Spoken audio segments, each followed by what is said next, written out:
করলেন, এ মুহাম্মদ, তুমি যেইভাবে ছন্দ আকারে কোরআন তেলাওয়াত করো, এইরকম তেলাওয়াত আমরাও করি, আমাদের একটু সময় দাও। তাদেরকে সময় দেওয়া হলো।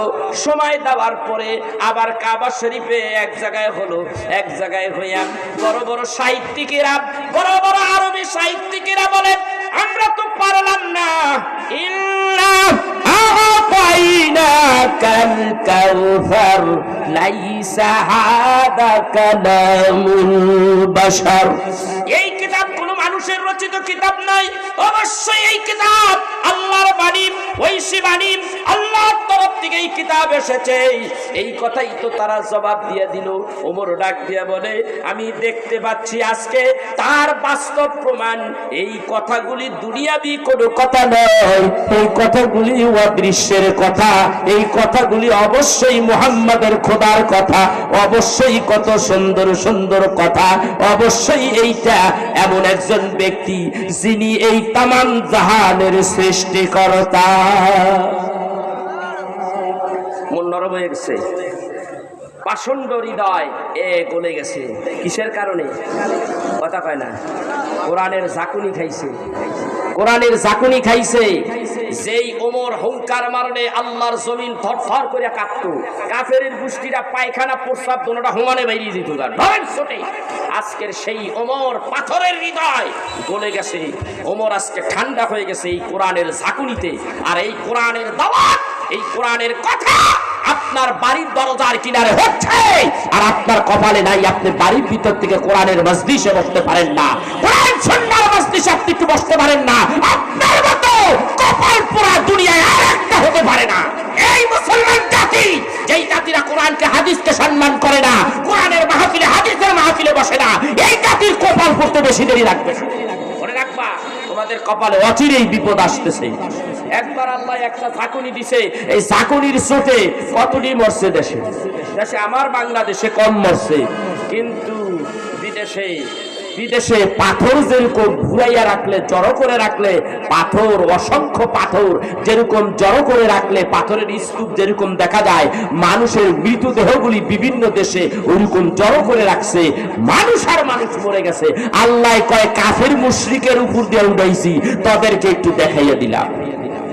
কিন্তু তারপরও আমরা এই করোনা ভাইরাস যখন আসছে তখন আমরা আতঙ্কিত হয়েছি। আর করোনা ভাইরাস যখন গেছে, সারা বিশ্বের মানুষগুলি, দানবগুলি, এরা দানবের মতো মানুষের সাথে ব্যবহার করতেছে। ঠিক না ঠিক? মানুষ দানব হয়ে গেছে। ভাইরা আমার, অপেক্ষা করেন, আবারও আসতেছি। হযরতে ওমর, আমি কথা দীর্ঘায়ু বেশি করব না, দেখি কথাটুকু কতটুকু যায়। হযরতে ওমর বাড়ির থেকে বের হলো। সে মুহাম্মদ সাল্লাল্লাহু আলাইহি ওয়াসাল্লাম তাকে খুঁজতেছে, কোথায় আছে। নবীজিকে খুঁজতে খুঁজতে বহুদূর যাচ্ছে, তো যাচ্ছে, যাইয়া দেখে দূর থেকে মুহাম্মদ সাল্লাল্লাহু আলাইহি ওয়াসাল্লাম আল্লাহর হাবিবকে দেখতে পাচ্ছে। ওই যে এই দিকটা আল্লাহর হাবিব দাঁড়িয়ে আছে। মুসলমানদের মধ্যে, সাহাবীদের মধ্যে থেকে একজন বলতেছে, ইয়া রাসূলুল্লাহ, পাশেই তো আরহামের বাড়ি, আপনি আরহামের বাড়িতে ঢুকে পড়েন, এখানে লুকাইয়া যাও, কারণ ওমর আসতেছে নাঙ্গা তলোয়ারি নিয়ে, আপনার কল্লা কেটে ফেলবে। নবীজি ডাকটা বললেন, সাহাবী তুমি কি বললাম? ইয়া রাসূলুল্লাহ, ইয়া হাবিবাল্লাহ, আমি জানতে পেরেছি ওমর ইরাদা করেছে, কসম করেছে, লাতের কসম, মানাতের কসম করেছেন, আপনার কল্লা না কাটা পর্যন্ত ওমর কিন্তু ক্ষান্ত হবে না। আপনাকে খুঁজতেছে গো নবীজি, আপনাকে হয়তো পেয়ে গেছে, ওই দূর থেকে টার্গেট করেছে গো নবী, ওই যে আপনার দিকে এগিয়ে আসতেছে, আজকে আপনার কল্লা কেটে ফেলবে। নবী গো আসুন, পাশেই সাহাবী হযরতে আরহামের বাড়ির ভিতরে একটু লুকাইয়া যান। আমার নবী ডাক দিয়ে বলে, সাহাবী তুমি কি বলো? আমি যেন ওমরকে দেখতেছি, আমার ওমর যেন ইসলামের ছায়া তলে জায়গা নিতে আসতেছে। ওমর কাছে এসে গেছে, নাঙ্গা তলবারি চেতনিয়া হলো, থামে নাই, একেবারে কাছে এসে গেছে। রাসূলের এই চেহারা মুবারক দেখলেন, এই মুখমণ্ডল দেখলেন, চেহারায় আনোয়ারা দেখলেন। এইটা দেখার পরে হযরতে ওমরকে বলেন, আমার রাসূল বলেন, ওমর কি গেছে, ইয়া রাসূলুল্লাহ কিচ্ছু হয় নাই, আমার তরবারিটা আপনার কদমের কিনারে রেখে দিলাম। আল্লাহর হাবিব ডাক দিয়া বলে, ওমর কি হয়েছে? ইয়া রাসূলুল্লাহ কিচ্ছু হয় নাই, জীবনে কোনোদিন আমি আপনারে দেখে নাই গো নবীজি, এই জীবনের প্রথম আমি আপনারে দেখেছি। মানুষের চেহারা এত সুন্দর হয় কি করে, আমি ওমর পাগল হয়ে গেছি গো নবীজি, আপনার মুখখানা পূর্ণিমার চাঁদের চাইতে আরো সুন্দর দেখা যায়। হযরত ওমর যখন এইভাবে বলতে লাগলেন, এই ঘটনাটা আমি আরবি ভাষায় আরবি সাহিত্যে পড়তাম, দাখিল ক্লাসে পড়ানো হতো আগে। আমার ভাইরা, আমি এই বছরে বাস্তব মক্কা নগরের ঘটনাটা দেখেছি, আমি ওখানে দেখিয়েছি। হযরতে ওমর কথাগুলি আমার উঠে গেছে এই কারণেই, আপনাদের উপস্থিতির কারণে, উপস্থিতি কম হওয়ার কারণে।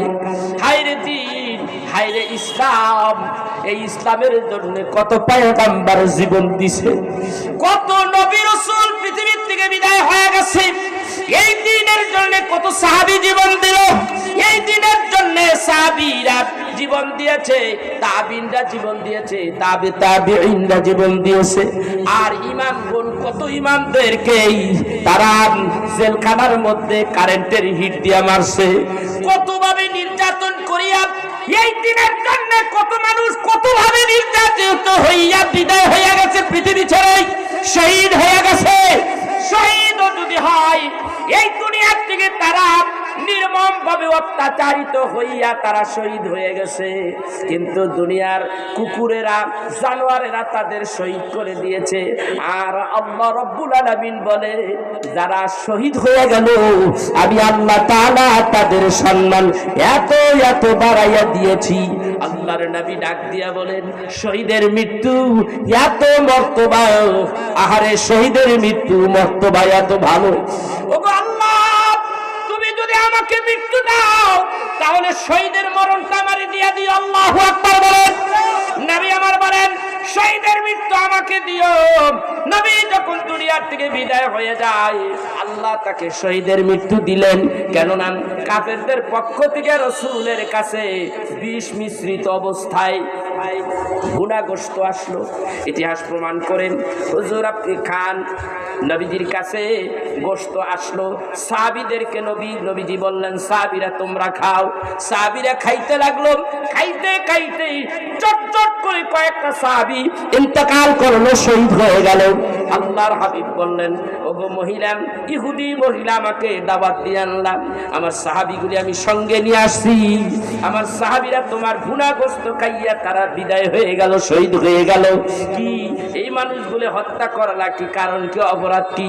ইহুদি ডাক দিয়া বলতে লাগলেন, হুজুর আমি আপনার জন্যই খাবার তৈরি করেছি, আপনি যদি সত্যিকারের নবী হন তাহলে এই বিষ মিশ্রিত খাবার খাইলে আপনার কিচ্ছু হবে না। আমি চাইছিলাম আপনারে খাওয়াইতে, আপনি খাওয়াইলেন সাহাবীদেরকে, আপনি খান। আমার নবী ডাকতে বলেন, আমি যদি খাই তাইলে তুমি কি মুসলমান হইবানি? বলে, হ্যাঁ আমি অবশ্যই মুসলমান হব, আপনি খান দেখি আপনি কেমন তোর রাসূল। এটার মধ্যে এত পাওয়ারের বিষ মিশ্রিত করে দেওয়া হলো, মুহাম্মদ সাল্লাল্লাহু আলাইহি ওয়াসাল্লাম আপনার আমার মতো সাধারণ মানুষ হইলে মইরা ভূত হইয়া যাইতো আরো আগে। আল্লাহর হাবিব তো আল্লাহর হাবিব, আল্লাহর নবী তো আল্লাহর নবী, আল্লাহর পয়গম্বর, আল্লাহর হাবিব হলো আল্লাহর পাকের পক্ষ থেকে রহমতে কুবরা, রহমতে কুবরা। আল্লাহর হাবিব বিষ মিশ্রিত ওই গোশত যখন হাতে নিলেন, গোশতর জবান খুলে গেল। ইতিহাস প্রমাণ করে ওই গোশত ডাক দিয়া বলে, ইয়া রাসূলুল্লাহ, ইয়া হাবিবাল্লাহ, আপনি আমাকে খাইবেন না গো নবী, খাইবেন না।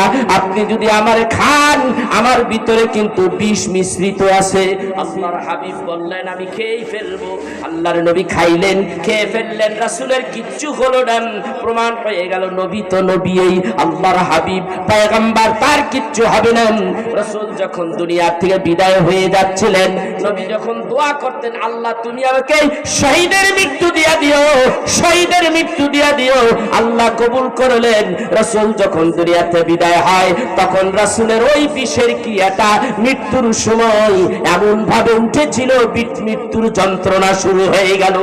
আল্লাহ রাব্বুল আলামিন বলেন, হাবিব আজকে মুসাফ, আপনি মৃত্যুবরণ করবেন, কিন্তু মৃত্যুবরণ করিয়াও মৃত্যুবরণ করবেন না। আপনি হবেন হায়াতুন নবী, আপনি হবেন জিন্দা নবী।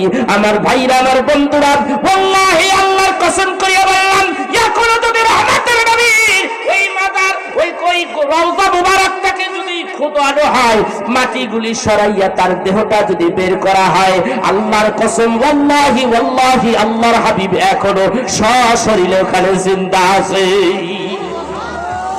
আমার বন্ধুরা, আমার মিশকাতের হাদিস, আমার ভাইরা, আপনারা দেখেছেন ওই সবুজ গম্বুজের উপরের উপরে সম্পূর্ণ গম্বুজটা ঢেকে দেওয়া, তার মধ্যে একটা জানালার মতো খোলা আছে না নাই, এটাকে ঢেকে দেওয়া হয়েছিল। কিন্তু ফেরেশতারা ওইখানে আইসা ভেজাল করত, কারণ ভিতরে ঢুকতে তার সমস্যা হয়। ডাইরেক্ট তারা সরাসরি রহমতের নবীর দূর থেকে দেখতে চায়, অথবা তারা ভেতরে ঢুকতে চায়, ওইখান দিয়ে ঢোকে আর বাইরে হয়। সেই জন্যে সৌদি সরকার ওই জায়গায় একটা জানালার মতো খুলিয়া দিছে। মিশকাতুল হাদিসের মধ্যে দেখতে পাইলাম আল্লাহর নবী রওজা মুবারকের মধ্যে ৭০,০০০ ফেরেশতারা ঢুকে একটা কইরা তওয়াফ করে, দ্বিতীয় তওয়াফ করার সুযোগ হয় না, তারা দুরূদ ও সালাম পড়তে থাকে, একটা কইরা তওয়াফ দেয়, একটা করে চক্কর দেয়, দ্বিতীয় তওয়াফ করা কিয়ামত পর্যন্ত আর সুযোগ হবে না।